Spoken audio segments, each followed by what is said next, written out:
Iniwanan nung ina. Iniwanan sa Santo Tomas. Opo. Kay Albaw, yung kulungan ng baboy kay Albaw, ay Opo. lang So, ikay na po nagpalaki sa kanya. Oo. Naiiyak si si akin. Pero ang po, napakasipag po niya na bata. Kahit na ganyan po yung sitwasyon, pinipilit niya pong magtinda para makatulong. May nakikita nga po mga comment na kilala daw po siya, gusto po niyang makatulong po sa inyo. Napaka nga po, marami nga pong nahabag sa kanya. Ayan po, narito nga po ako para maibigay po yung mga pinadala po nila.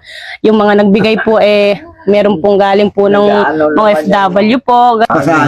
So, ibig sabihin po, iniwan lang po siya nung maliit. 15 days po. Siguro mga Hindi na po sila nakikita ng magulang niya. Ay, nabi. Nung maiwan siya sa amin, yung sinabi, wait lang. Again, sabi niya. Punta raw rin. Hindi naman na nagpakita. Ilang buwan po?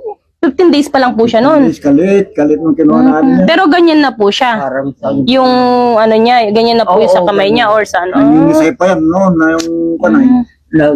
ganyan siya. Sa ganyan